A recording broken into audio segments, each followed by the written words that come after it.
그 한국 교회가 지금 얘기한 것만 해도 사실은 거의 직장 생활에 버금가는 그렇죠. 생활들을 네. 하고 있는데 이 한국 교회가 유독 바쁜 이유에 대해서 사실 궁금하거든요.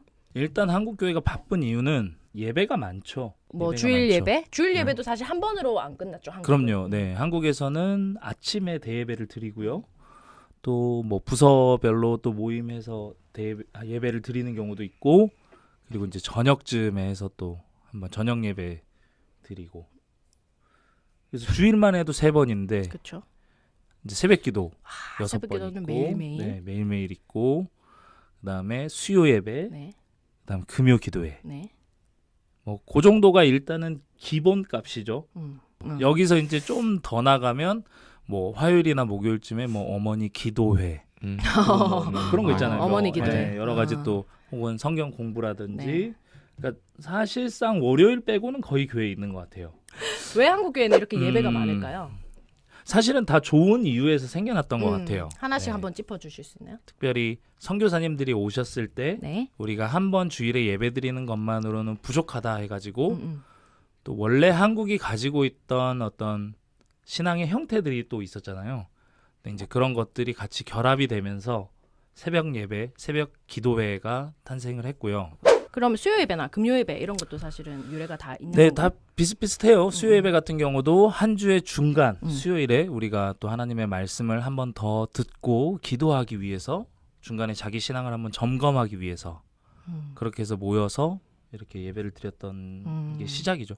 뭐 정확히 누가 시작을 딱 했다, 몇 년도에 시작을 했다 이런 건 없지만 굉장히 자연스럽게 한국 교회에 그런 어떤 말씀에 대한 갈망과 예배를 사모하는 그 마음 때문에 시작이 됐던 것 같아요. 현대 사회로 와서 이 예배들이 본래의 의도와 조금 변질된 부분이 있을까라는 질문이 있거든요. 그래서 이런 것들을 저희가 잘 생각을 해야 좀 오해가 없이 교회 봉사를 하는데 그런 것들이 적용이 될 것 같은데 혹시 뭐 답변을 주실 수 있는 부분?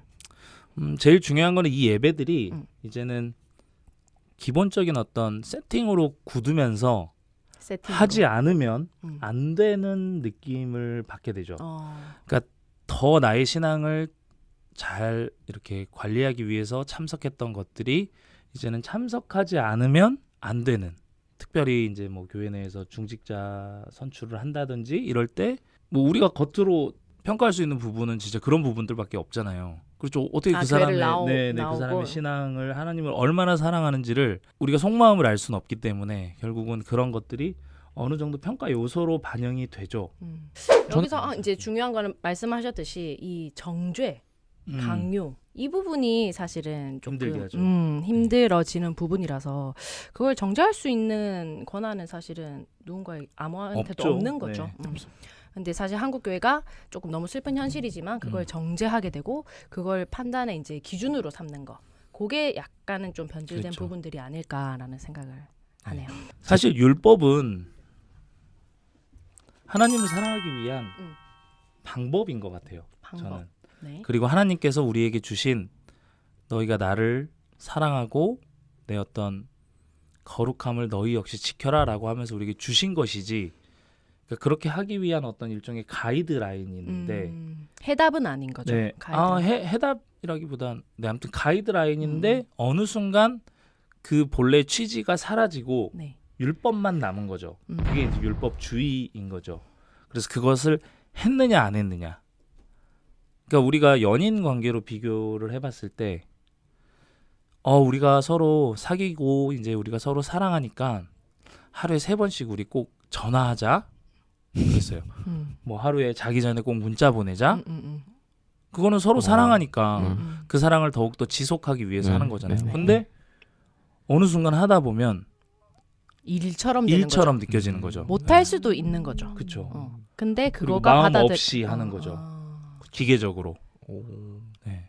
근데 그런 것처럼 사실은 새벽기도, 수요 예배, 금요철야 뭐든 다 좋아요. 사실 안 하는 것보다는 저는 훨씬 더 좋다라고 생각하거든요. 그러나 그것이 지나쳐서 율법주의가 되고 그것 자체에 참여해서 뭔가 도장 찍고 오는 그것만 중요한 거. 그렇죠. 그렇게 되고 남에게 보여지는 것만 중요하게 된다면 그거는 굉장히 심각한 상태다. 네, 그렇게 생각합니다. 그래서 그럴 때는 조금 다시 첫 마음을 회복해야 되지 않나 생각합니다. 그 첫 마음을 회복 어떻게 해요 그러면? 일단은 좀 쉬시고요. 첫 마음을 회복하기 위해서는 쉬어야 한다. 네. 저는 좀 일단은 쉬는 거를 굉장히 많이 권장을 합니다. 네.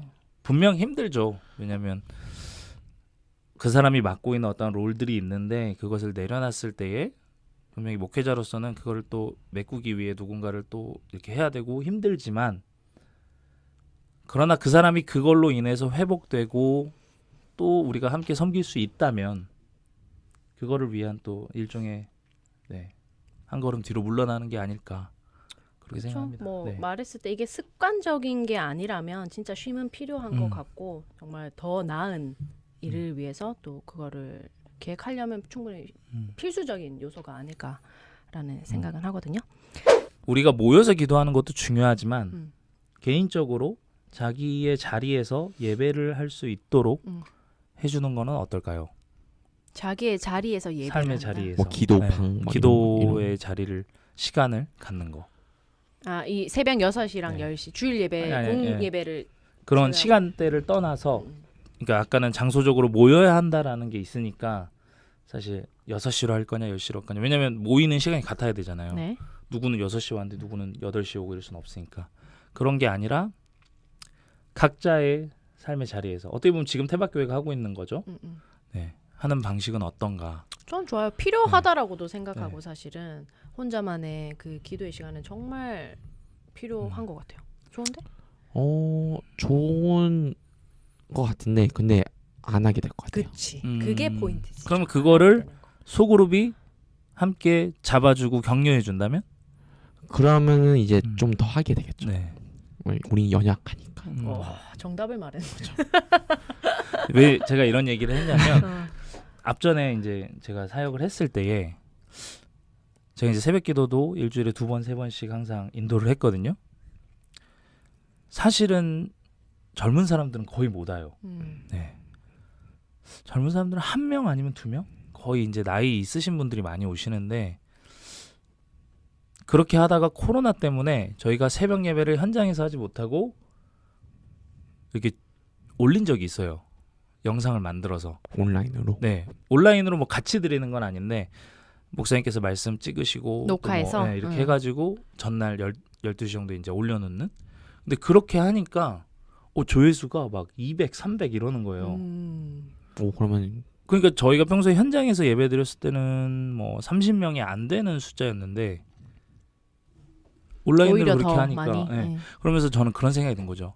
어쩌면 성도님들도 기도의 시간을 갖고 싶으시구나. 그런데 우리가 너무 새벽 6시에만 딱 해야 돼요 라고 못을 받고 나니까 자연스럽게 그 시간에 오지 못하는 사람들은 탈락이 되는 거죠. 물론 개인적으로 또 뭐 가지실 수 있지만 그래도 우리가 함께 같은 말씀을 보고 같은 어떤 기도 제목들을 공유하면서 기도함에 있어서는 어쩌면 후자가 더 현대사회에 맞지 않을까? 자신이 뭐 출근하기 전에 차에서 이렇게 그 말씀을 듣는다든지 그래서 출근하는 길에 기도하고 그런 식으로 하면 궁극적으로 목회자들은 저는 성도들의 그런 신앙생활을 잘 할 수 있도록 계속 가이드를 해야 된다고 생각을 해요. 사실 저도 뭐 동의하는 부분이 저희가 한 2, 3년 동안 코로나라는 걸 겪으면서 저희 시즌 2 때도 오셔서 이제 이런 줌으로 하는 예배들에 그쵸. 대해서도 얘기를 나누고 했는데 이제는 그걸 저희가 진짜 보편화하고 진짜 우리가 잘 활용할 수 있는 방안으로 해야 되는 시대가 온 것 같기는 하거든요. 그래서 그런 식으로 도와주시고 사실 말했듯이 혼자 하면 힘듭니다. 그렇죠. 그래서 이제 그런 부분에서 또 이제 저희가 아이디어를 내야겠죠. 그러나 중요한 거는 하나에 머물러 있는 것이 아니라 계속 저희가 아이디어를 내고 어떻게 하면 성도님들이 더 신앙생활을 잘 할 수 있을까? 좋은 것 어떻게 같아요. 하면 조금이라도 더 우리가 좋은 어떤 것들을 드릴 수 있을까를 연구를 해야 되지 않을까 그렇죠. 생각을 합니다. 이 예배 형태가 다양해지고 좀 하는 게 저희가 막 조건을 제시하는 건 아닌 것 같고 직업이 너무 다양해진 것 같아요. 그럼요. 직업군이 다양하죠. 예전에는 시간을 농사 봐도 뭐 이런 그쵸. 거밖에 딱 없었는데 좀 단일화됐던 게 있다라면 요즘 이렇게 보시면 다들 출퇴근 시간 다 다르시고 뭐 이러니까 맞아요. 그 부분을 확실히 다시 한번 생각을 해볼 문제인 것 같기는 해요. 뭐 더 나아가면 뭐 심지어 요일도 일하는 요일도 그쵸. 다 다양해지고 그러니까 그런 상황에서 저희들이 더 많은 아이디어를 내야죠. 네.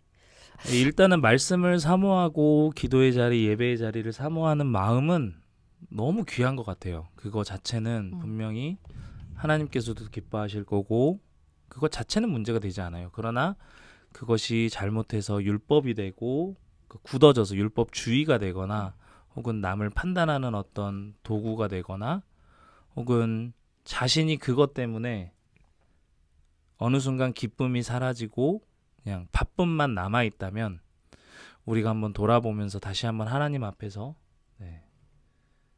이 일들을 왜 하고 있는가 그 시간이 꼭 필요하다. 그런 시간이 그렇죠. 꼭 필요하고 필요한 것 같아요. 또 분명히 그런 시간은 찾아옵니다.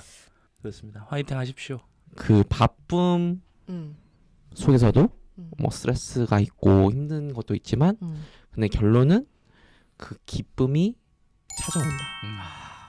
거의 MC 수준의 그러니까. 패널 잘 뽑았네요. 패널 잘 그러게요. 뽑아. 저희의 말을 대변해 주시는 네. 기쁨은 있다. 네. 봉사하는 거에 대해서 너무 두려워도 하지 마시고 그렇죠. 네. 예배 드리는 거에 있어서 부담도 가지지 마시고 우선 우리가 하나 된다라는 걸로 좀 생각을 하시고 힘들 때는 언제나 우리 도움을 요청하시면 또 들어는 주신다니까 그렇게 우리 들어는 드리고 잘 함께 성장하는 우리 모두가 됐으면 좋겠습니다. 감사합니다. 끝? 네. 여러분 저희를 잊지 마시고요. 다음 주 꼭 다시 찾아와 주세요. 여러분 감사합니다. 굿나잇. 나이.